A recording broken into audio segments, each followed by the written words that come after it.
Ternyata bang, pas gua bangun pagi, gua beli rokok ke atas ke warung. Kan posisi rumah si Neneng tuh sama rumah orang tua gua di bawah bang. Yang dulu di sana tuh dekat kontrakan gua tuh.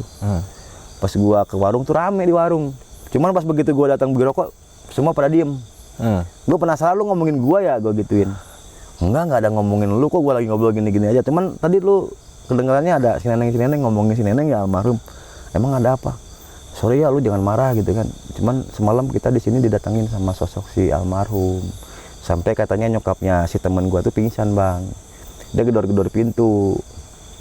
Pas dibuka sosok Neneng yang penuh dengan darah tuh ngebelakangin pintu katanya pas dibuka pintu. Menunjukkan lukanya. Menunjukkan lukanya dan dia akhirnya pingsan.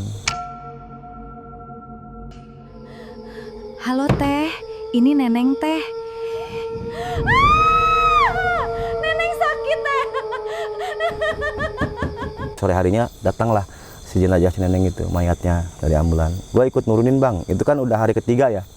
Pas begitu gue nurunin jenazahnya dari ambulan itu bang, pas dibuka kan dari rumah sakit sana kan udah dibungkus tuh, udah rapi lah, tinggal nguburin gitu kan. Cuman pihak keluarga masih penasaran bang, dibongkar lagi tuh bang. Ternyata masih banyak darah yang keluar dari kepalanya. Malam keberapa lah sehabis kejadian itu, Mamang sendiri ngalamin bang. Pas dia pulang dari warung tuh habis beli obat, istrinya lagi kurang enak badan di sekitar jam 10 malam.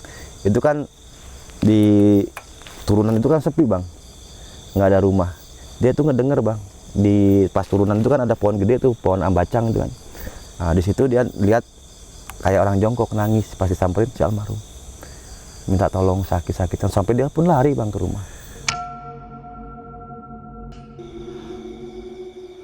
Astagfirullah. Apa itu?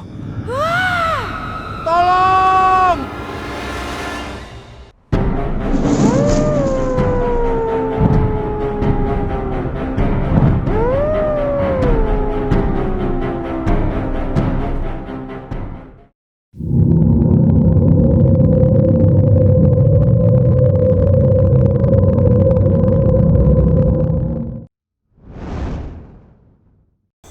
Assalamualaikum brother, ketemu lagi dengan gue Arfi. Ya, hari ini gue kembali mendatangi wilayah Sukabumi untuk ya beberapa komentar kemarin request ke gue untuk tolong kisah Bang Opik diangkat lagi kalau ada kisah yang lain. Karena Bang Opik ya memang beliau selalu menceritakan kisah nyata yang memang dialaminya. Jadi gue jamin di sini nggak ada rekayasaan. Kenapa gue mau sampai 2 kali datang? Salah satunya karena hal itu. Dan Bang Opik kali ini ingin menceritakan kisah yang buat gue sih nggak kalah mengerikan dari yang dulu ya. Dan buat lu semua yang belum tahu kisah Bang Opik seperti apa, nanti di kolom komentar paling atas gue akan pin tuh cerita-ceritanya dari Bang Opik yang sangat keren. Lu pengen tahu Bang Opik orangnya mana? Langsung aja benarkan lagi dengan Bang Opik, apa kabar? Alhamdulillah sehat bang. Sehat Bang Opik. Bang Opik, ini kita ketemu lagi nih. Dia banyak banget nih yang minta saya buat Bang Opik cerita lagi nih. Kenapa yang dari ke sana tadi?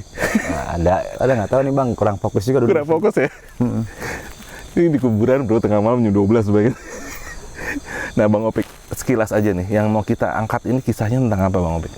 Ini tentang sepupu gua bang, yang meninggal dengan secara tragis. Dia dihabisin nyawanya oleh mantan pacarnya bang, waktu dia kerja jadi asisten rumah tangga.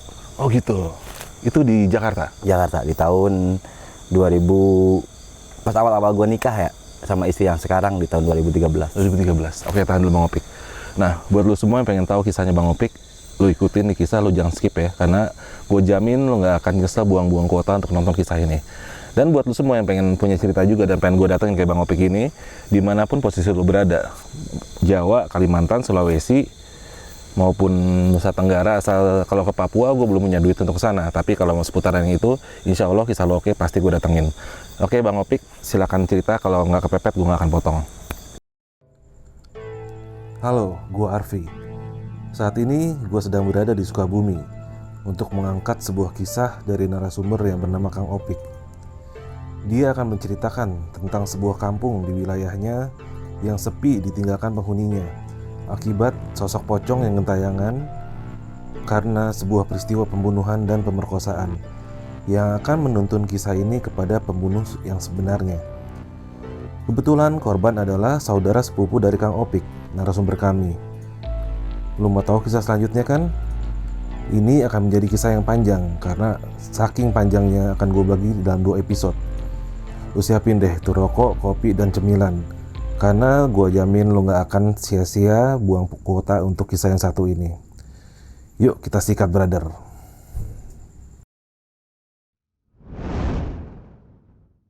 Jadi gini bang, gue kan punya saudara bibi sama mamang gue ya, adanya babe. Dia punya anak tuh. Jadi maksudnya kalau gue ke anaknya mamang itu adik sepupu. Dia tuh lulus sekolah SMP tuh di tahun 2013 kemarin bang. Jadi dia nggak mau ngelanjutin sekolah karena ngelihat perekonomian orang tuanya yang sangat sulit. Karena keadaan, walaupun dipaksa sama orang tua, dia bilang sih nggak mau ngerepotin gitu. Waktu itu kebetulan gue juga lagi main ke situ, dia ngobrol tuh sama gue, katanya bang, gue mau kerja ya, katanya kan. Kerja kemana? Gue bilang kan sementara ijazah lo ijazah SMP, nggak apa-apa lah. Mungkin kalau saat ini bisa dipanggil jadi asisten rumah tangga lah, pembantu gitu kan. Ya kalau memang ada yang bener mau bawa kamu ya berangkat aja deh, nggak apa-apa. Gue bilang kayak gitu bang. Ya mau gimana lagi kalau emang lu udah nggak mau sekolah, gue gituin kan, dipaksain juga nggak bakalan bener gitu kan. Akhirnya nggak tahu dari mana lah dia dapet linknya itu orang yang nyari kerja yang calo-calo kayak gitulah. Akhirnya di minggu keduanya itu pas gua ke situ udah nggak ada. Dibawa sama agennya ini? Sama agennya itu. Dan gua tanyain ke bibi, mana sih neneng bi? Gua bilang. Dan udah berangkat katanya kemarin. Alhamdulillah katanya dia ikut sama temennya dan ada juga yang bawa ke sana gitu kan. Ya udahlah. Ya mudah-mudahan betah gitu aja, udah ngobrol-ngobrol. Nah, itu di minggu pertama masih ada komunikasi bang. Ada komunikasi. Terus minggu kedua masih lancar lah. Sampai akhirnya gua tuh jarang ke sana kan. Karena gua kerja, kebetulan waktu itu gua baru nikah juga sama istri yang sekarang. Jadi sering sibuk ke sana ke sini lah kerja intinya kan. Waktu itu mungkin ada selang beberapa bulan gua ke situ lagi, gua nanya tuh sama si bibi itu, bi gimana kabarnya? Alhamdulillah katanya, malah dia rencananya mau pulang sama calonnya. Oh, udah punya pacar? Udah punya pacar. Nih, gua bilang anak baru gede aja udah bawa calon-calon gitu kan. Ya nggak apa-apa lah, biarin, yang penting ya suka pada suka mah mending dinikahin biar tenang gitu kan, kata si mamang. Ya udah. Udah waktu itu gua pulang dan menjelang dapat beberapa bulan dia di Jakarta itu, dia ngabarin lagi katanya ke ibunya tuh bang, kalau dia tuh nggak jadi pulang sama calonnya karena udah putus. Udah, ya udahlah, namanya juga anak baru gede lah bi, saya bilang maklum aja. Ya udah. Waktu itu kebetulan gua nganggur bang kan, sering ke situ kan main. Dan waktu itu kebetulan dia nelpon tuh sama bibi, waktu zamannya HP jadul tuh kan. Dia dengan semeringahnya ngenalin gua pacar barunya, katanya. Wih, pacar baru lu, baru gede aja udah pacaran ya, ini kemarin sama tukang kebun satu kerjaan tapi putus katanya, sekarang nyambung lagi nih sama supir pribadinya. Hati-hati, gue bilang kan. Masa lu putus sama yang satunya lagi nyambung sama yang satunya lagi, masih satu kerjaan lagi dua-duanya. Satu lingkungan. Enggak lah, orang kita cuman biasa-biasa aja kok sama yang kemarin. Sekarang juga hubungan masih baik kok sama mantan gitu kan. Ya udah bang. Dari terakhir dapat kabar si neneng punya pacar baru supir pribadi itu, selang 3 bulan nggak ada komunikasi bang, nggak ada komunikasi lagi. Dapat beberapa bulan kemudian tuh ada yang ke rumah dari Jakarta, polisi bang, berdua. Dia ngabarin kalau si neneng itu katanya meninggal. Cuman itu aja. Waktu itu kebetulan gua ada di situ. Ada di rumahnya bang Opik? Dan si polisi itu minta pihak keluarga yang bersangkutan ikut ke Jakarta hari itu juga. Oke. Dan gua nggak sempet nanya ada apa dan kenapa, dan akhirnya ya udah berangkat aja gitu. Gua nggak ikut bang karena yang diminta cuma orang tuanya aja. Udah berangkat, hari pertama pemberangkatan nggak ada kabar, ke rumah juga nggak ada. Akhirnya hari kedua si bibi itu sama si mamang pulang. Sambil ya gimana sih, dengan suasana lagi duka lah dia kan. Di situ gua penasaran bang. Kalau memang si neneng meninggal kok mana? Biasa aja kok belum dibawa jenazahnya. Gitu kan. Dia bilang nanti di belakang pakai ambulan gitu kan. Gua tanya kan, meninggalnya kenapa? Sakit atau kecelakaan? Si mamang tuh bilang kalau menurut polisi praduga sementara katanya itu korban perampokan. Rumah majikan yang dirampok? Soalnya dengan kondisi rumah acak-acakan bang, dengan acak-acakan. Dan itu ketemunya itu menurut saksi mata, di sana kan ada saksi mata yang ketemu sama Bibi sama Mang juga, itu ketemunya sama tukang sayur awal ketemunya bang. Jadi gini ceritanya kan, di hari kemarin itu si neneng itu pesen sayuran, dan di hari keduanya itu si tukang sayurannya itu mau nganterin pesanannya itu bang di jam 8 pagi. Biasanya si neneng itu, kata tukang sayur itu, di jam 8 pagi itu suka ada nyapu ataupun nungguin tukang sayur di depan rumah. Kebiasaannya. Tapi waktu di hari itu nggak ada, karena berhubung takut kesiangan mau keliling lagi, dia coba tuh pencet-pencet bel, nggak dibuka-buka. Akhirnya karena begitu dia lihat gerbang itu nggak dikunci, dia masuk. Karena suka kalau nggak dibuka-buka atau belnya dipencet-pencet nggak keluar, biasanya suka nyuci di samping. Kalau nggak ngepel gitu, ditengok di samping nggak ada. Dia keliling bang, kelilingin rumah itu. Pas begitu dia lewat depan rumah, dia lihat pintu utama itu terbuka sedikit katanya. Dan panggil-panggil kan, Neng, ini katanya pesanan kamu kemarin, kata si tukang sayur itu. Tapi nggak ada nyautin, kok pintunya kebuka gitu kan. Begitu dia dorongin sedikit, mau diintip ke dalam, pas di belakang pintu si neneng itu tengkurap bang, dengan posisi kepala pecah ini bang, hancur. Itu menurut kesaksian saksi mata yang dibilang polisi ke mama. Nah, oke lah, habis itu mungkin entahlah dibawa ke rumah sakit atau di mana nggak tahu gitu kan, proses di Jakarta. Dan akhirnya di sore harinya datanglah si jenazah si neneng itu, mayatnya dari ambulan. Gue ikut nurunin bang, itu kan udah hari ketiga ya. Pas begitu gue nurunin jenazahnya dari ambulan itu bang, pas dibuka kan dari rumah sakit sana kan udah dibungkus tuh, udah rapi lah, tinggal nguburin gitu kan. Cuman pihak keluarga masih penasaran bang, dibongkar lagi tuh bang, ternyata masih banyak darah yang keluar dari kepalanya setelah berhari-hari juga. Itu kan pakai kantong jenazah tuh kan, di Jakarta tuh. Tapi pas dibuka diganti kapannya masih aja tembus bang, merah. Jadi sampai di bawah kapannya itu dikasih plastik. Yang nyampenya itu sekitar jam 3 sore dan akhirnya dimakaminya itu habis maghrib. Beres habis maghrib dimakamin, kita pulang. Adalah ngaji ya, yasinan itu kan di rumah. Yasinan habis isya tuh. Nah, beres-beres itu jam 9 bang. Beres jam 9, waktu itu karena gua ngerasa kasihan lah sama Mamang sama Bibi, dan kebetulan rumah tinggal Bibi itu waktu dulu kan gua tinggal ngontrak tuh di atas rumah Bibi tuh waktu pertama nikah sama istri yang sekarang kan belum pindah ke sini bang. Jadi gua rencana nemenin dan pas kebetulan waktu itu tuh yang habis tahlilan tuh bubar lah.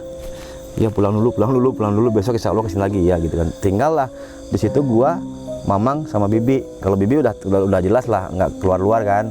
Sama ada saudara lagi tuh perempuan berdua nginep nemenin, sama ada saudara laki-laki juga 2. Jadi semua tuh di sana tuh kurang lebihnya ada 7 orang lah waktu itu. Tapi karena capek entah gimana, mereka tuh pada tidur bang.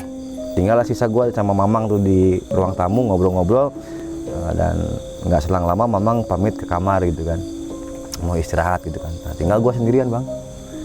Itu awal-awalnya gua nggak denger apa-apa, santai-santai aja. Cuman maklum lah kalau habis ada orang meninggal baru tuh bau-bau kapur barus tuh udah semerbak masih. Nah, udah biasa lah sama minyak-minyak duyung gitu. Itu di 10:30 kalau nggak salah, gua awal-awalnya ngedengar suara orang nangis bang. Kayak gimana sih kalau cewek nangis sesegukan kesakitan gitu kan. Awal-awalnya lah mungkin pendengaran atau anak tetangga atau tetangga yang berantem gitu kan mikirnya. Lama-lama kenceng bang. Waktu dulu kan di depan rumah itu ada pohon pala, di depan rumah Mamang itu. Dan sekarang juga masih ada tuh bang, sampai sekarang. Awal-awalnya gue bilang ini siapa sih jam segini nakut-nakutin, apa iseng gitu kan. Pas gue penasaran bang, gitu waktu itu gue nggak mikir itu hantu bang ataupun apa gitu kan.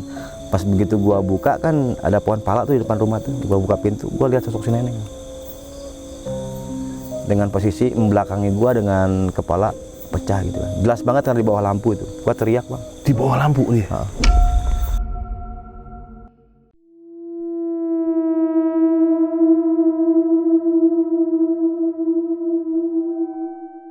Gua loncat, pintu gua tutup, otomatis yang di dalam kamar kan belum pada tidur tuh. Bangun keluar semua. Ada apa? Gua ngomong, ada si Neneng gitu. Di situ mama gua ngamuk bang ke gua, sampai maki-maki gua, saudara lu tuh, adik lu tuh baru dimakamin aja tadi lo, katanya kan habis maghrib. Masa sih jam segini udah gentayangan, nggak mungkin anak gua itu katanya. Lu aja katanya yang Halu lah. halu gitu kan, yang karena ketakutan atau terlalu banyak mikir apalah gitu kan. Ya oke lah mah nggak apa-apa, cuman gua pengen pulang, tolong anterin gitu kan. Gua pulang, nyampe di rumah, ketemu sama bapak kan, sama istri gua udah tidur. Ngobrol sama bapak, tumben lu katanya nggak nginep gitu kan. Iya pak, gini gue lihat tadi ada suara nangis gitu kan. Terus pas gue lihat ke luar, gue lihat si Neneng pak. Wah lu ngaco, lu mabok lu katanya, kata babe itu gitu ngomongnya kan. Mabok lu katanya. Enggak sih, nggak mabok pak. Wah kalau memang lu nggak mabok, kenapa lah lu halu lagi jadi lagi lu katanya. Disangkanya orang tua, penyakit gue yang lama kumat bang. Penyakit yang gua suka teriak-teriak malam tuh, penyakit lu kumat lagi katanya. Udah masuk gitu kan, tapi nggak mungkin lah, gua bilang kan kumat kan udah sembuh gitu kan, udah nggak ada apa-apa. Akhirnya ngobrol tidur katanya kan, tuh istri lu kasihan dari tadi nungguin masuk. Ternyata bang pas gua bangun pagi, gua beli rokok ke atas ke warung, kan posisi rumah si Neneng tuh sama rumah orang tua gua di bawah bang, yang dulu di sana tuh dekat kontrakan gua tuh. Pas gua ke warung tuh rame di warung. Cuman pas begitu gue datang beli rokok, semua pada diem. Gue penasaran lu ngomongin gue ya, gue gituin. Enggak ada ngomongin lu, kok gue lagi ngobrol gini-gini aja. Cuman tadi lu kedengarannya ada si Neneng ngomongin si Neneng ya almarhum. Emang ada apa? Sorry ya lu jangan marah gitu kan. Cuman semalam kita di sini didatangin sama sosok si almarhum. Sampai katanya nyokapnya si temen gue tuh pingsan bang. Dia gedor-gedor pintu. Pas dibuka, sosok Neneng yang penuh dengan darah tuh ngebelakangin pintu katanya pas dibuka pintu. Menunjukkan lukanya. Menunjukkan lukanya, dia akhirnya pingsan. Ketahuan tuh subuh sama suaminya yang mau ke masjid. Halo teh, ini Neneng teh. Neneng sakit teh. Lah, kenapa tiduran di pintu gitu kan, diangkat, pintu terbuka, disangkanya jatuh waktu mau ke air gitu kan. Pas udah sadar, ditanyain ternyata lihat sosok hantu perempuan yang kepalanya pecah mirip si Neneng. Soalnya ya namanya warga tetangga, sehari-hari sering ketemu sama si almarhum, mungkin kan tahu bang postur tubuhnya seperti apa. Bentukannya lah. Walaupun nggak kelihatan mukanya gitu kan.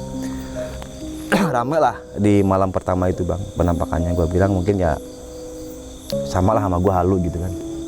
Nah malam keduanya biasa yasinan lagi, waktu itu kebetulan gue nggak datang bang, karena gue kerja. Pulang larut malam lah, sekitar jam 10-an tuh kan, namanya gue narik angkot bang gue. Habis gitu gue pulang, aman lah di rumah tuh.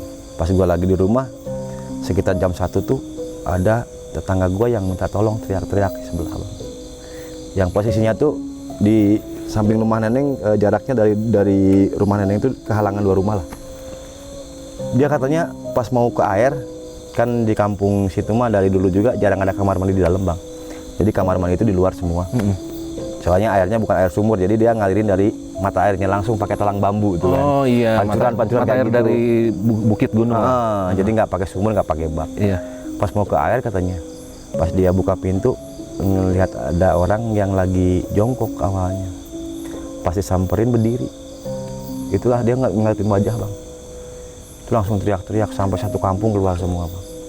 Dia teriak-teriak ada hantu gitu. Ternyata pas udah sadar ditanya, tuh hantu si Neneng bang.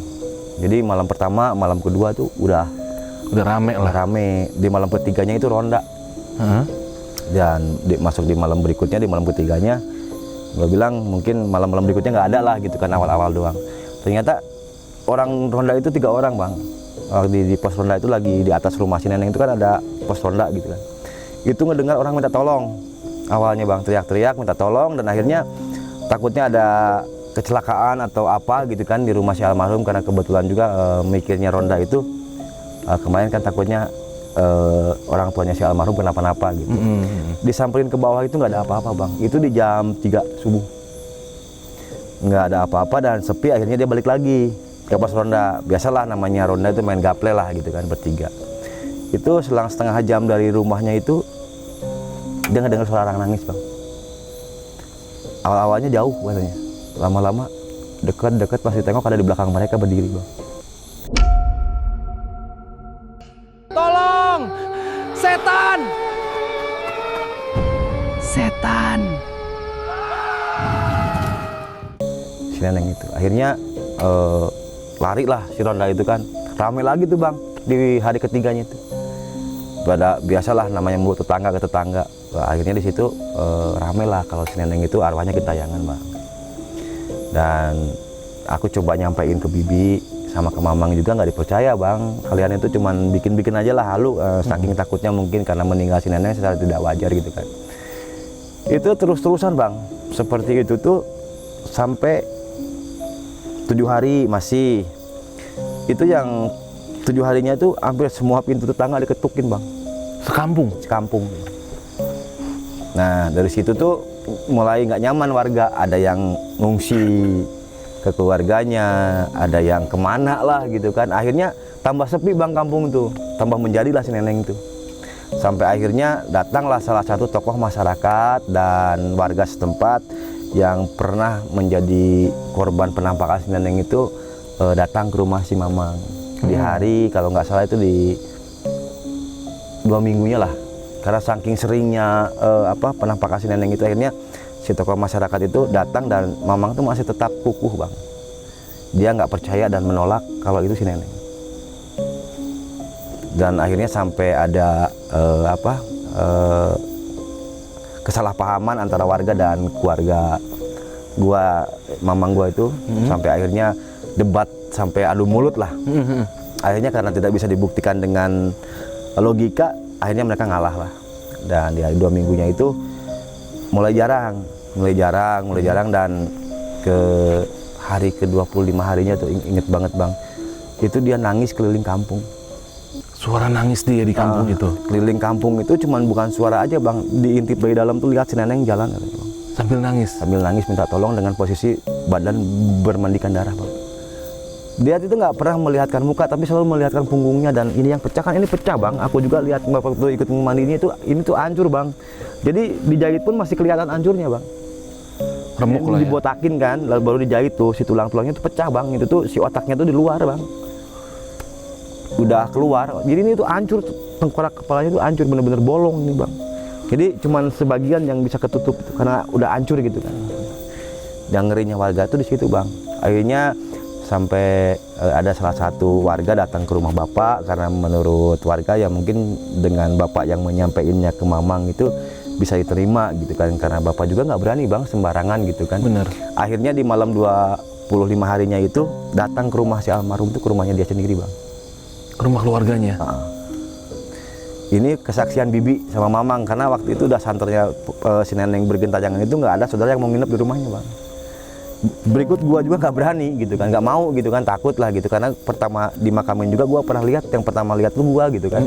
Akhirnya disuruh nginep juga, ogah lah gua bilang habis ngaji pulang rame-rame. Akhirnya si mamang pun masih menyangka karena dia nggak pernah lihat.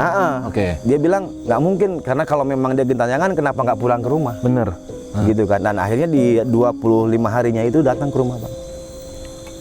Itu kesaksian bibi. Dia ketuk pintu, nangis sambil minta tolong, dibuka dengan posisi sama ngebelakangin pintu. Cuman dia minta tolong sakit gitu aja. Sampai bibi pingsan dan ngomong ke mamang masih nggak percaya, mungkin itu kamu termakan hasutan tetangga, omongan orang lain. Akhirnya di malam keberapa lah sehabis kejadian itu, mamang sendiri ngalamin bang. Pas dia pulang dari warung tuh, habis beli obat, istrinya lagi kurang enak badan, di sekitar jam 10 malam. Itu kan di turunan itu kan sepi bang, nggak ada rumah. Dia tuh ngedenger bang, di pas turunan itu kan ada pohon gede tuh, pohon ambacang itu kan. Nah di situ dia lihat kayak orang jongkok nangis, pasti samperin si almarhum, minta tolong sakit-sakitan, sampai dia pun lari bang ke rumah. Astagfirullah. Apa itu? Tolong! Akhirnya di situ dia datang ke bapak, minta tolong gimana caranya, mungkin ini bener yang bukan cuma sekedar isu aja dari warga. Sekarang dia percaya karena satu, istrinya juga ngomong ya pernah didatangi si neneng, dan kedua dia pas beli obat itu ngalamin sendiri. Akhirnya rembukan keluarga dan coba untuk manggil ustadz dan tokoh masyarakat buat gimana caranya gitu kan. Dan di situ masih ada beberapa habis di ngajiin juga nggak cuma semalam bang, amannya bang. Kita kan ngadain lagi pengajian di makamnya tuh, pengajian di makamnya, ngajiin juga di rumahnya gitu kan. Cuma semalam tuh aman. 2 malam habis pengajian itu gitu lagi. Gentayangan lagi. Akhirnya ada saran dari salah satu saudara gua yang mungkin agak peka atau bisa ilmu-ilmu kayak gitu. Akhirnya dia bawa bukan kiai bang, tapi orang pinter lah. Paranormal lah. Paranormal gitu kan. Dia suruh nyari orang yang dia nggak kenal, keluarga gua juga nggak kenal. Untuk siap menjadi mediumisasi lah, dimasukin nanti dipanggil katanya. Untuk nyari tahu penyebabnya apa? Penyebabnya kenapa gentayangan. Gitu. Jadi pas di malam itu tuh dipanggil lah, dimasukin lah ke orang yang nggak kenal itu kan. Di situ dia nangis bang. Awalnya jerit-jerit, guling-guling sambil megangin kepala. Di situ coba ditenangin sama dukunnya dan ditanya. Awalnya nggak mau ngaku bang, cuman minta tolong doang, jerit-jerit sambil nangis. Dan akhirnya lama-lama dia ngaku. Kamu siapa? Ditanya. Saya Neneng. Saya belum ikhlas katanya meninggal seperti ini. Kenapa saya harus meninggal seperti ini sementara masih ada cita-cita yang belum tercapai. Karena dia tuh cita-citanya pengen ngumrohin ibunya sama bapaknya bang. Makanya dia pergi kerja itu. Tapi ternyata kenyataan lain lah sampai ayah meninggal. Kalau memang kamu Neneng, kata si paranormalnya itu, dukunnya itu kan, coba kamu kasih tahu apa dan kenapa penyebab kamu meninggal. Kamu kenal nggak sama pelaku yang pernah melakukan seperti itu sama kamu? Dia ngaku bang. Awalnya nggak ngaku, cuman sama mantan. Nyebut mantan doang. Mantan. Sama mantan apa gitu kan? Mantan pacar, dia cuma ngangguk. Terus siapa namanya, disebutin lah, kita samarin aja namanya si Budi gitu kan. Sama si Budi katanya.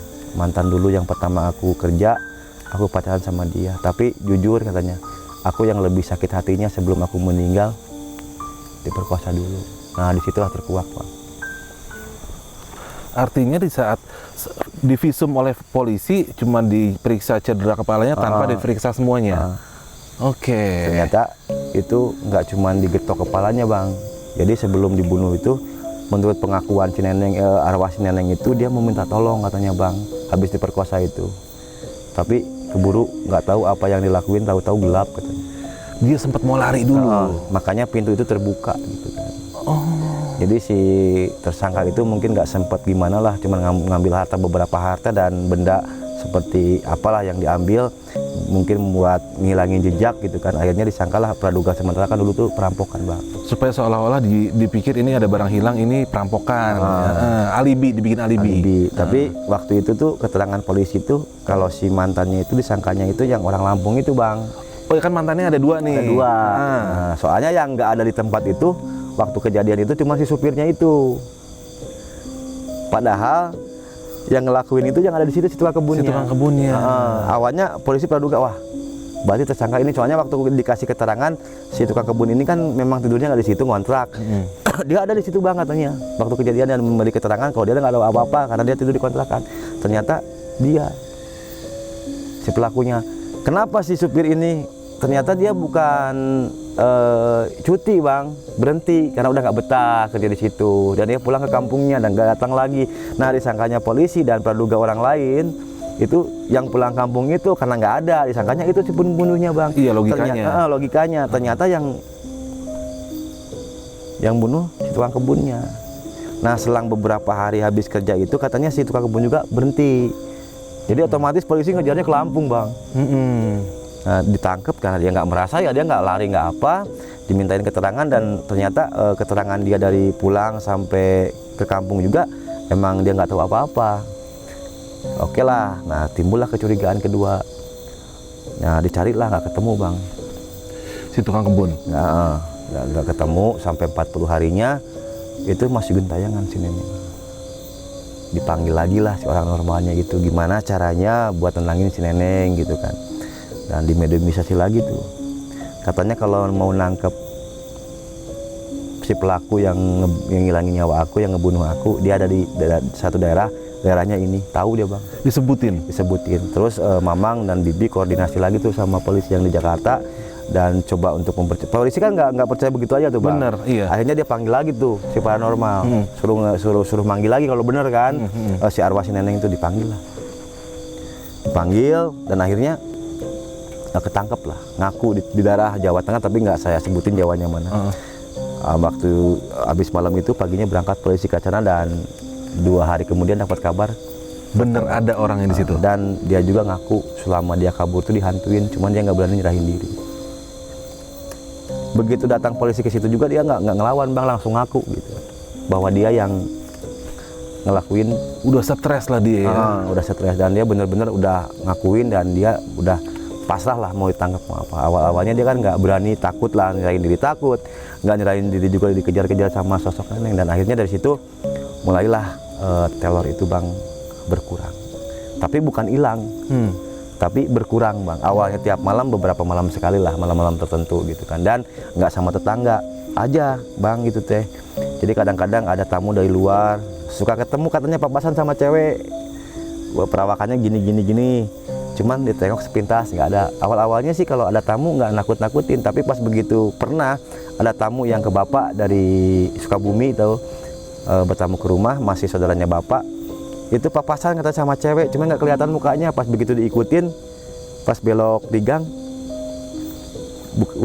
udah ganti wujud bang. Wujudnya? Udah berbentuk pocong, tapi merah katanya.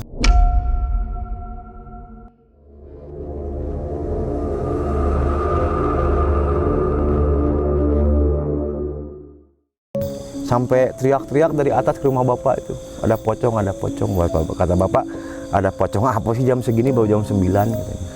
Nah kesininya itu neneng itu berbentuk Pertama kali pocong yang saat itu berbentuk pocong ya? Itu saudara bapak. Maksudnya merah nih, merah apanya? Dari ini kain kapan dari kepala sampai pinggang, punggungnya cuma merah itu doang bang. Darah. Dan bau amis katanya. Terus? Dan waktu itu kata bapak itu mah kamu kali terlalu capek gitu kan. Udah masuk. Kirain cuman tamu yang ke bapak aja bang. Ternyata ada tetangga juga yang di atas rumah. Itu kan dia kerjaannya bawa mobil ke pasar tuh. Dia ngambil mobil ke pasar, ke garasi itu mau ke pasar. Pas waktu ngangetin mobil itu dia nyium bau amis awal-awalnya bang. Pas begitu nggak dihirauin lah, mungkin bau apalah gitu kan, ngeluarin mobil dari garas. Pas dia mau jalan bang, itu lewat bang, melintas di bawah mobilnya, sampai dia nggak jadi pergi ke pasar, mau ngambil sayuran jadi nggak jadi. Itu jelas bang katanya. Tapi kalau menurut kesaksian tetangga semua yang pernah melihat sosok nenek udah jadi pocong itu nggak loncat-loncat katanya bang, enggak. Jadi dia melayang bang. Ngambang gitu. Ngambang. Jadi nggak kayak di film-film horor katanya bang. Kalau di film horor kan loncat tuh. Ini enggak bang. Jadi melayang gitu. Tapi pelan. Di situ rame lagi tuh bang. Akhirnya mungkin mamang udah merasa resah gitu kan. Dan waktu itu juga udah tertangkap juga udah gitu kan. Tapi kenapa neneng masih gentayangan. Akhirnya dipanggil lagi lah biar almarhum tenang tuh dipanggil lagi si ustadznya bang.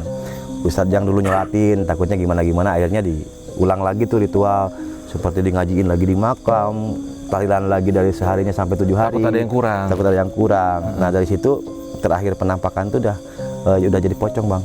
Terakhir karena mungkin bibi sama mamang itu terakhir kali dengar itu udah di ngajiin, udah tertangkap lah intinya kan. Mungkin mamang ngerasa malu atau gimana, pindah lah, ditinggalin rumah itu bang. Sampai rumahnya ditinggalin? Karena saking malunya. Karena setelah di ngajiin lagi, setelah segala macamnya diulang lagi, masih ada cuman jarang-jarang. Mungkin karena seringnya dengar selentingan dari orang kalau Senin untuk masih gentayangan, akhirnya pindah bang ke Jakarta.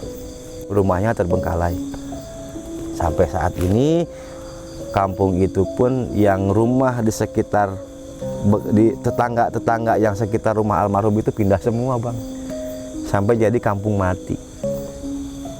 Nyampe sekarang malah ada beberapa tetangga dulu yang di situ masih ada sebelum gua pindah tuh masih banyak lah, masih ramai. Sekarang di sana itu udah sepi bang, udah pada ditinggalin karena katanya sosok neneng itu masih sering nampakin pocongnya itu di rumah itu. Apalagi sekarang kosong sering banget gitu. Makanya satu pindah, satu pindah, akhirnya kosong bang. Sekeliling rumah itu terbengkalai semua jadi rumah kosong bang.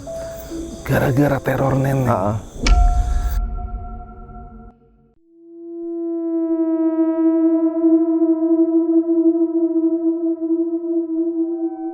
Jadi itu bukan satu orang atau dua orang yang pindah, udah satu rumah, dua rumah, tiga rumah, sampai 5 rumah yang sekeliling neneng itu pindah, dan yang di atasnya juga pindah lagi. Sekarang terbengkalai sampai sekarang bang. Oh gitu. Terbengkalai. Padahal kan kalau menurut logika kan si tersangka udah tertangkap dan keinginannya juga dia udah tersampaikan lah kalau yang ngebunuh itu siapa. Tapi ya itulah, gara-gara ditinggal sama Mamang sama Bibi, rumah itu terbengkalai, dan si sosok pocong itu masih di situ bang. Itu udah beberapa kali mau dijual bang. Kita video ini sama pelantara ya. Seumpamanya ada orang mau beli, oke, pengen lihat dulu dong suasananya kayak gimana. Di videoin sama pelantara itu aman bang. Tapi udah videonya udah nyampe pindah tangan ke yang mau beli, sosok bayangan hitam putih itu ada aja di video bang. Kalau nggak di kamar belakang bekas kamar almarhum, di depan pintu pas di depan. Berbentuk pocong. Berbentuk pocong, tapi seperti siluet hitam putih. Itu jalan bang, bukan diem. Jadi itu udah dianalisa, kata yang orang-orang pintar ini bukan editan, sampai nggak jadi. Dan terakhir ada orang Jakarta, dia di agamanya non muslim kan nggak percaya. Nah itu sore padahal bang, jam 4 dia nengok ke sana. Oh cocok kalau dibikin villa, karena enak bang, tempatnya itu sepi di sana. Itu selang 1 jam habis keliling-keliling rumah, dia kan bawa anak istri tuh, itu anak sama istrinya kesurupan. Itulah sambil guling-guling minta tolong sakit gitu, sambil nangis gitu kan. Akhirnya sampai rame lah warga di atas turun ke bawah, diobatin sama Ustadz, sembuh dan gak datang lagi. Sampai sekarang itu rumah terbengkalai bang. Gara-gara itu. Dan aku kemarin ke sana bang, masih sering katanya, masih ada sering beberapa tetangga masih sering lihat penampakan pocong neneng, tapi udah berbentuk pocong dengan posisi ya kayaknya merah bang, dari kepala sampai punggung gitu kan. Di sini boleh gua ceritain nggak kalau pernah didatangin salah satu? Oh nggak apa-apa tuh, CS gue juga sih yang tadi lu cerita itu. Nggak apa-apa, sebutin aja nggak apa-apa. Ini kan pernah nih salah satu YouTuber juga. Itu lu sebutinnya si Jonari atau CS gue, dia dari apa, titik koma ya misalnya. Itu pernah tuh diliput kan sama gua juga. Waktu itu gua pakai masker bang, belum berani tampil kayak gini lah, masih malu-malu kucing lah gitu ya, ceritain itu. Dan pernah kita melakukan penelusuran ke sana bang, sama si Jonari ya? Sama Jon Arya. Dan kebetulan waktu itu tim kita tuh berapa orang ya, aku, Bang Jon, dan 2 tim lainnya, kameramen 2 orang, dan 1 kameramen yang 1 kesurupan dengan pocong nenek masuk. Oke, buat teman-teman, ini kita sudah sampai di lokasi ya, dimana bangunan ini adalah 4 rumah yang kosong, yang konon katanya di rumah ini dihuni oleh sosok pocong neneng. Ya. Oke teman-teman, kita mencoba untuk masuk ya teman-teman ya. Assalamualaikum warahmatullahi wabarakatuh. Assalamualaikum warahmatullahi wabarakatuh. Assalamualaikum warahmatullahi wabarakatuh. Langsung dia loncat waktu bikin kamera juga sampai jatuh bang. Oke. Langsung dia begini, dia langsung loncatnya tinggi banget tuh, kayak boneka yang kita lempar ke bawah ini. Logika lah, kita setinggi apa sih manusia gitu kan. Ini kepalanya si kameramen itu hampir mau nyundul ke ini, internet plafon. Iya. Makanya dipegangin tuh sama Bang Jon, gua juga ngemegangin sampai kaget gitu kan. Dan akhirnya sempat kamera tuh mati. Jadi waktu loncat-loncat itu gak ketangkep, mati kamera itu. Dan waktu itu pakai alat apa sih? Adalah pendeteksi apa? Ya, frekuensi itu. Itu tuh di kamar itu kenceng banget bang, bunyi alatnya tuh. Habis pakai alat itulah si kameramennya kesurupan. Dan dia ngaku kalau gua neneng gitu. Terus ngomong apa lagi dia? Dia bilang pengennya sih katanya rumah itu dihuni lagi. Si nenengnya pengen rumah itu dihuni lagi oleh keluarganya. Iya. Karena dia ngerasa kesepian itu sendirian bang. Terlalu kesepian, katanya nggak ada temen gitu kan. Kenapa sih suasana kampung ini kayak dulu, orang-orang pada kemana gitu. Jadi dia masih nungguin bapaknya sama keluarganya untuk kembali ke situ. untuk kembali ke situ. Itu waktu penelusuran itu si John ngomong apa Bang? Wah, katanya ya gitulah, bahasa dia tahu sendiri kan. Iya. Anjing katanya, Bang, gini amat sih. Ya John, jangan lama-lama. Yang gua takut tuh yang terakhir, Bang. Itu udah berontak, Bang. Sosok neneng yang masuk ke tubuh kameramen itu berontak mau lari ke, sementara di belakang itu jurang. Kalau kita megangin berdua aja sampai kayak megangin sapi satu, Bang. Kuat banget ya. Tapi akhirnya ada salah satu kameramen yang agak bisa juga. Kita bantu-bantu doa sama Bang John. Akhirnya aku sih sebenarnya ngomong minta maaf kalau gua kesini nggak sopan gitu kan. Jadi dia itu ngerasa keganggu dengan kedatangan gua rame-rame tanpa izin di situ gitu kan. Dan dia itu waktu itu ninggalin pesen, tolong bilangin sama ibu sama bapak rumah ini dirawat lagi, dibagusin lagi, dihuni lagi. Jadi kalau selama ibu belum kesini ya aku masih kayak gini. Pesannya gitu. Sampai sekarang rumah itu masih kosong dan berapa kali mau dijual Gagal terus. gagalan. Udah pernah sih mau coba direnovasi, dibagusin, cuman yang kerja paling lama 1 hari 1 malam kabur. Karena penampakan itu kadang-kadang katanya ada sih kesaksian tukang dulu lagi tidur, enak-enak tidur di pintu itu berdiri ini, Bang, ngeliatin kayak gini, siapa yang nggak sok kan, langsung kabur semua pekerja itu, lihat semua. Pekerja yang mau pada renov nggak ada yang tahan. Nah, sampai sekarang nggak jadi direnov, masih jadi kampung mati. Dulu ada rumah gede di depannya itu kan, lumayan lah, rumah gedung gede bagus banget, sampai hancur nggak ada penghuninya, kabur semua. Itu ditinggalin juga sama Iya. orangnya. Ada juga satu di atas yang terawat itu cuma siang doang berani ngerawat, malam pada kabur, nggak tidur di situ. Nyampe sekarang, Bang, insya Allah nanti kalau ada waktu kita bisa ke sana. Itu kalau nggak salah yang kita lewat waktu itu yang pakai mobil ya. Ah. Yang udah, ini gangnya nih. Ini gangnya ke bawah dikit itu kalau kampung mati. Oh itu kampung matinya. Kampung matinya, Bang. Nah, buat lu yang pada nonton nih, ini seru juga nih. Kalau nanti ada sampai di atas 1000 like dan 1000 komen, gue akan minta tolong Bang Opik anterin gue penelusuran, Bang ya. Siap. Gue pengen di sana semalaman, oke? Nah, anak jin nanti lu bantu doa. Mudah-mudahan gue gak kesurupan. Nah, Bang, ini terus lanjut lagi nih. Apa tuh namanya? Nah, dari situ berarti kalau sampai tetangganya aja pada cabut itu dahsyat banget. Artinya banyak mungkin hal-hal yang mungkin juga kita nggak tahu yang mereka alamin ya kan. Kenapa sampai mereka mutusin ninggalin itu harta benda loh, rumah loh, ditinggalin cuma demi karena itu. Artinya kan bener-bener gangguannya ini nih. Jadi kalau menurut kesaksian beberapa warga yang pernah sempat ketemu sama gua, dan di situ memang bekas tetangga gua dulu, bukan bekas sih ya, tangga lah gitu kan. Jadi kesininya itu bukan cuman nakut-nakutin, Bang, nyamperin gitu. Jadi kadang ketuk-ketuk pintu dibuka, berdiri aja ada sosok pocongnya sambil ngebelakangin tapi ngelayatin punggung sama kepalanya doang gitu.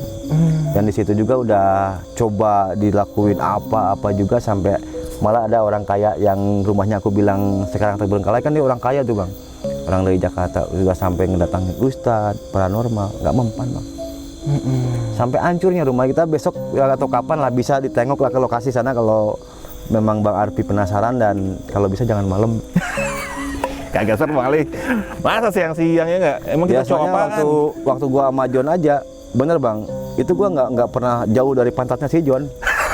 Karena gua udah tahu, karena mungkin bagi orang yang belum pernah ketemu atau belum pernah lihat, mungkin ya cerita gua, wah, dia ada gitu. Tapi cobalah nanti suatu saat ke sana, rasain apa yang ada di sana. Tapi hati-hati aja, jangan sampai ada yang ngelamun kayak kemarin kameramen tuh. Ngelamun sedikit langsung loncat tinggi lagi loncatnya. Jadi kalau menurut logika orang gede paling berapa senti sih setingginya? Iya. Dia sambil gini, Bang, kayak pocong. Tuh. Suaranya berubah jadi suara cewek, bukan cowok lagi. Nangis tuh bener-bener keluar air mata, Bang. Bukan cuman, ya mungkin kalau dibikin-bikin nggak sampai segitunya lah air mata gitu kan. Itu dia merem tapi dia bisa lihat jalan keluar, itu bisa mau loncat tuh. Matanya merem, Bang, pas dibuka tuh putih semua. Kebalik merem lagi. Tapi kok yang herannya dia bisa loncat pas ke pintu mau keluar ke jurang, ke pintu belakang. Jadi sasarannya mau dibawa ke belakang, tapi kalau nggak sempet dipegang itu takutnya loncatnya ke jurang. Soalnya di belakang almarhum itu ada jurang, Bang. Ada kebun bambu, Bang. Di situ. Dan akhirnya di situ sempat sih didoain nggak bisa, diapa-apain nggak bisa. Akhirnya gue ngomong minta maaf. Kalau gue buka masker. Ini gue saudara lu, gue minta maaf. Di sini gue cuma pengen nengok rumah lu aja. Nah di situ dia terakhir ngomong, tolong bilangin sama mamang sama bibi kamu, aku Neneng anaknya di sini ngerasa kesepian. Tolong rumah ini diisi lagi, dibagusin lagi, biar rame lagi kayak dulu. Di sini aku ngerasa nggak punya siapa-siapa lagi. Setiap main ke tetangga aja, ke tetangga pada takut. Ya iyalah, siapa yang nggak takut didatangin pocong bang. Bentukan lu begitu ya kan? Jadi karena ya timbullah isu-isu dari masyarakat karena almarhum itu mati basah. Mati basah. Mati basah itu apa ya? Karena udah 3 hari juga jenazahnya masih keluar darah, nggak kering darahnya, kayak luka baru. Artinya kok seperti itu ada sesuatu yang belum selesai? Masih ada hal yang pengen disampaikan tapi belum tersampaikan. Oke. Dan di sini artinya kalau one day suatu hari gua pengen penelusuran juga malam sana, untuk tim gue nih hati-hati kalau sampai ada yang masukkan dan dibawa seperti itu ya ke arah jurang itu ya. Jadi jangan sampai ngelamun aja. Jangan sampai ngelamun. Soalnya waktu itu juga nggak disangka-sangka karena ada salah satu kameramen timnya John Arja yang kurang percaya bang. Akhirnya masuknya ke dia. Oh mungkin agak sompral juga, agak menantang lah. Yang herannya itu dia lagi pegang kamera itu langsung gini aja jatuh aja kamera. Tapi loncatnya itu yang herannya kayak ringan banget sih, gimana sih badannya. Loncat kiri kanannya itu kayak orang nggak ada beban gitu. Di situ gua pegangin dan awalnya berontak dia kan sambil nangis-nangis dan gua buka masker. Waktu itu kan gua pakai masker bang, pakai sweater juga, gua nggak mau kena kamera lah awalnya kan. Nah di situ baru gua buka masker, gua ngomong langsung di depan muka dia, alhamdulillah. Cuman dia minta disampaikanlah pesan dia yang tadi itu. Tapi sampai saat ini ya seperti itulah rumahnya. Iya. Dan nanti kalau gua penelusuran yang gua ngeri apa? Terus si anak jin kesurupan. Kan udah gendut tuh dia. Udah gendut jadi pocong, jelek banget ya. Blung gitu. Blinding.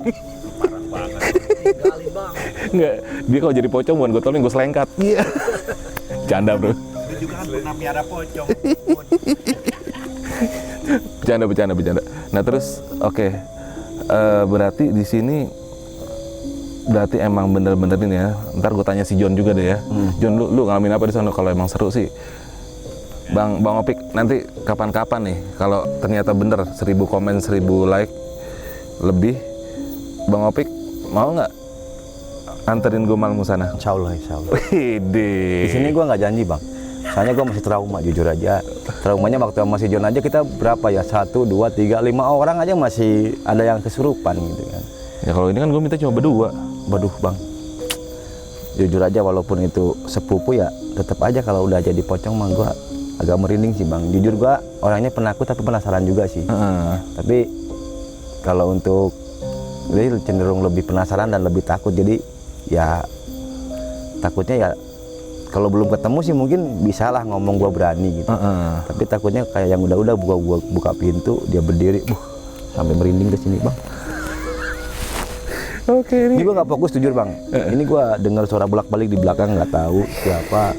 Setiap gua nyeritain almarhum, saya gue nggak fokus lah selingkuhan kesana kesini aja dari tadi ini bang. Tadi lu cerita ya, nih demi Allah nih, di situ gue ada cahaya tuh, seng di situ tadi, beneran. Itu kan belakang jurang. Jurang nggak ada kampung. Iya, gue ngeliat bro. Ini kita dikelilingin jurang bang. Jadi kalau mau lari hati-hati jangan sampai ke kiri kanan, kalau mau lurus aja ke kebun. Jadi jangan sampai ke kiri kanan soalnya jurang. Ya mudah-mudahan nggak ada lah ya. Oke brother. Nah ini gue masih penasaran nih. Salah satu kisah ini kan pasti banyak versi orang yang ketemu, banyak kisah. Dan salah satu kisah yang menurut lu paling menarik dari gangguan pocong neneng ini apa sih yang pernah lu denger? Jadi gini bang, ada yang lupa ya. Jadi kenapa awal mulanya tetangga itu pada kabur dan sampai sekarang kosong ya. Di sini sorry ada yang ketinggalan. Itu kan ada di depan rumah si neneng itu ada orang kaya lah. Orang yang tadi lu bilang tadi. Yang rumahnya gede banget gitu kan. Di situ dia ngadain hajatan, tapi hajatan itu nggak hajatan gede sih, cuman nyelamatin yang habis sunatan anaknya. Oh selamatan lah. Itu otomatis kan waktu itu pengajian, ngadain pengajian dari habis Isya nyampe jam 11 malam. 11 malam tuh bubar bang.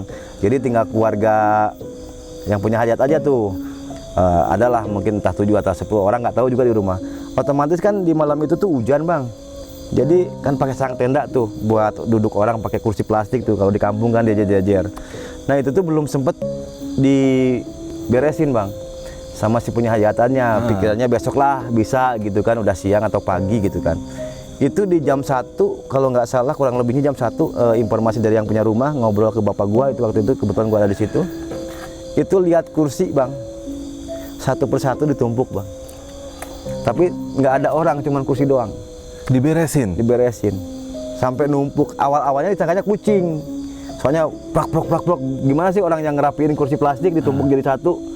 Nah salah satu si keluarga itu penasaran. Kok perasaan dari tadi kucing plak kayak orang, takutnya maling kursi, ada yang maling tuh kursinya. Pas ditengok tuh kursinya ngelayang sendiri bang. Malam itu juga kabur semua yang nginep di rumah itu.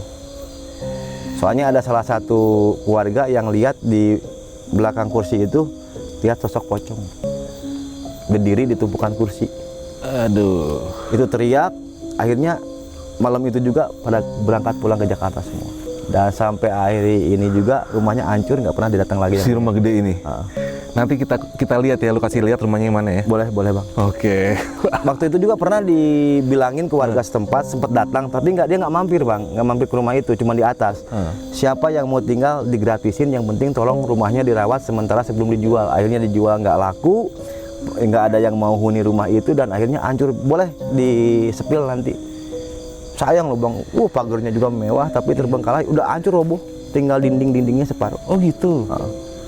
Wah sayang kalau masih Kan ada bagus. kolam gede tuh, bekas kolam renang, itu terbengkalai semua, hancur. Oh rumah gede berarti ya? Iya bukan rumah elit lah kalau di kampung ya, orang Jakarta gitu kan.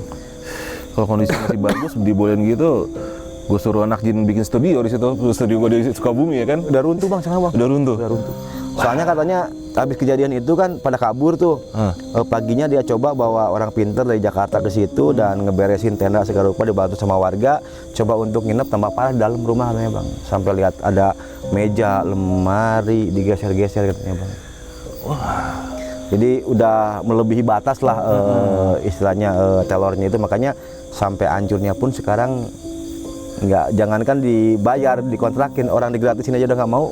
Pernah ada yang nyoba, waktu itu orang Bandung, dia mahasiswa yang lagi PKL. Karena mahasiswa mungkin logika yang dipakai, dia nggak percaya. Salah satu temennya itu lagi tidur, dipindahin ke kamar mandi, digeret. Malam itu juga pindah semua ke masjid ke atas. Rombongan mahasiswa, 12 orang, bukan satu orang, lihat semua ada sosok pocong katanya. Wah, ini sih wajib pembuktian nih kayak gue nih, seru juga nih gue dengerin tadi di Soalnya gokil.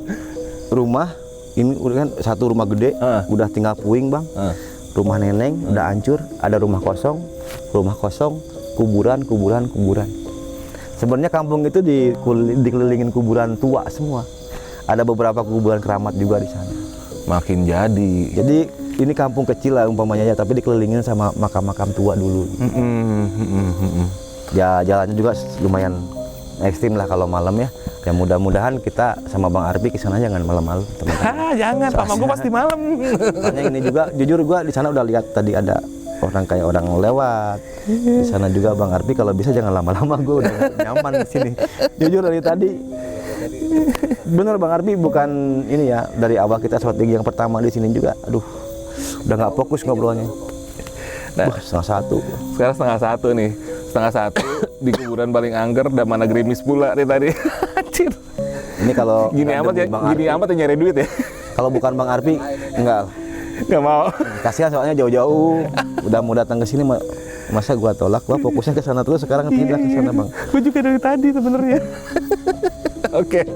Nah Bang, ini sebelum gua tutup yang episode ini, apakah masih ada lagi sesuatu yang mungkin lanjutannya yang tentang si Neneng ini yang belum kita tahu untuk next episode-nya?